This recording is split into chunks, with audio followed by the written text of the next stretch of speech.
Narito kami ngayon sa Navotas, kilala bilang fishing capital of the Philippines at kilala rin dahil sa mga seafood na kanilang binibenta.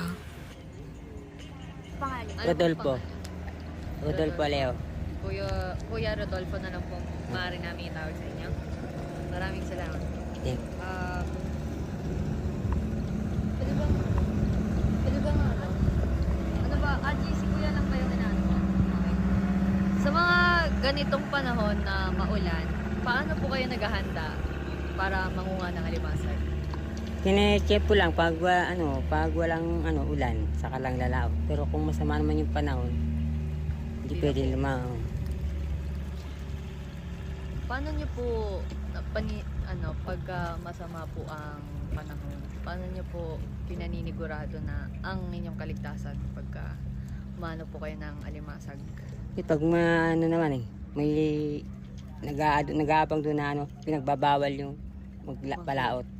Yung mga may naman dyan sa bantay dagat. Ano po ang mga pagbabago sa industriya ng pag-aalimasag sa nagdaang panahon? Ngayon mahina, konti lang mga huli. Gaya dati, nung wala pa yung nagtatrabaho sa San Miguel, malakas pa yung panghuli ngayon. Konti-konti na lang. Sa San Miguel po, ano po bang, saan po ba siya? Sa dagat kasi inuhukay nila eh. Inukay nila. Kaya umina yung sa dagat, kita sa dagat. Ano nga ba ang food security? Ito ay kapag may ligtas at masustansyang pagkain na madaling makuha para sa lahat, pinansyal at pisikal.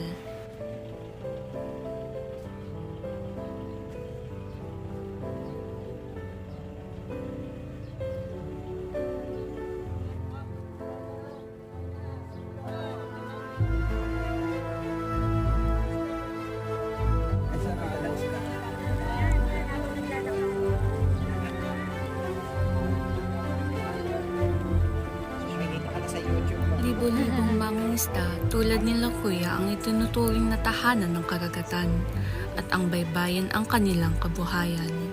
Lapad to, lapad. Tawagan nila lapad. Hindi ko alam sa English to. Ano pong ninyo, Kuya? Jamer Creponte. Okay, Kuya J. Mark, ito po ang mga katanungan namin sa inyo. Ano po ang pagbabago sa industriya ng paghuli ng isda sa mga nakaraang panahon? Ngayong taon para ho sa amin, parang may nahusa ngayon. Nakakarang taon kasi minsan nakaka-jackpot kami. May kinikita kami nakarang taon. Ngayon parang mas mahina ngayon. Po ang ginagawa ninyo para mapanatili po yung mga gamit niyo sa paghuli ng isda? Kunyari po yung mga net. Kanya sira-sira na, papalitan na po namin ng uli ng bago. Paano niyo po yun ginagawa, yung pagpapalit po? Ganito, inaayos na. Pag kasi tatastasin, isirain na. Papalitan uli ng bagong Saan laman. po dinadala yung mga huli niyo? Sa Fishport po, Sa fishport? Market 3, Ano po yun? Boulevard. Itri sa Ubando, dyan sa bayan. Opo. Magkano po wala ang bentahan? Hindi po kasi pare-pareho eh. Ayun, minsan meron, minsan wala. Talagang minsan talaga nakaka-jackpot kami, minsan hindi. Kadalasan yung hindi. Ganun. Ganun ang pamumuhay sa dagat. Okay, depende po. Depende sa alimasag. Kung malalaki o maliliit. Pero usually po, magkano po siya? Diyan, nasa na lang. 200, 1 kilo, 150. Okay na po. Thank you po. Ngunit, papaano na lamang sila kung patuloy na silang inaagawan ng mga malalaking kumpanya? Paano na lamang ang kanilang pamilya na kanilang binubuhay sa pamamagitan ng mangingisda?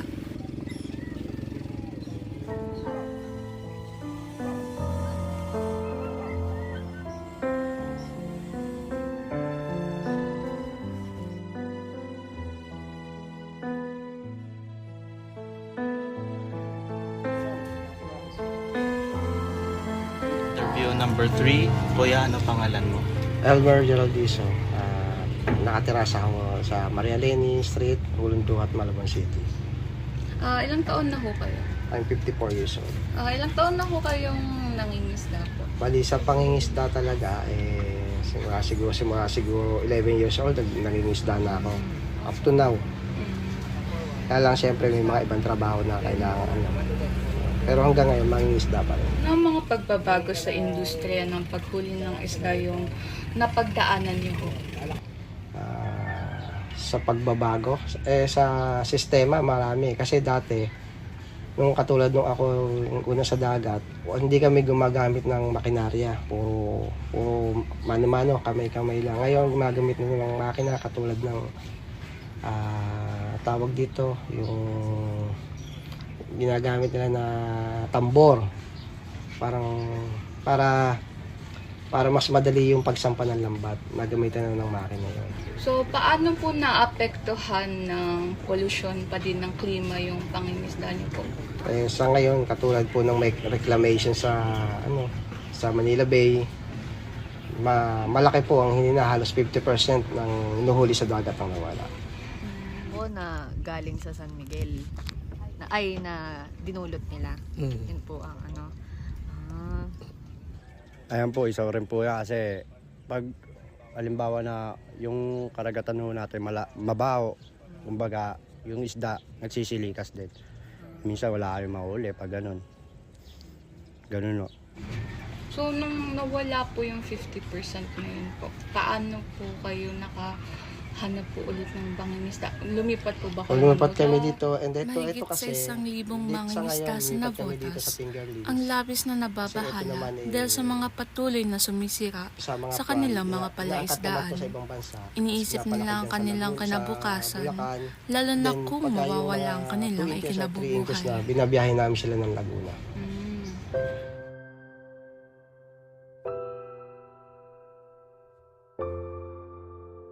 Thank you po.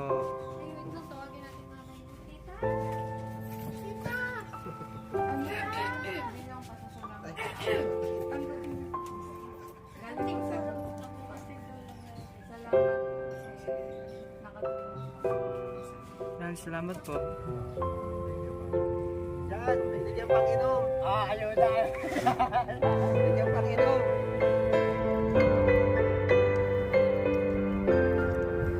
As students, we've come to the realization that not everybody has access to food security.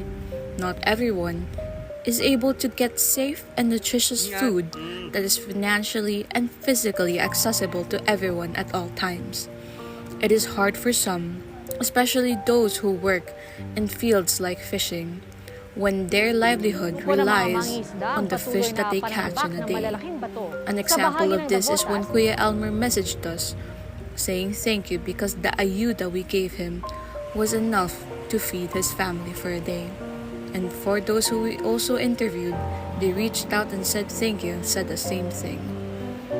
Paano tayo kung wala sila?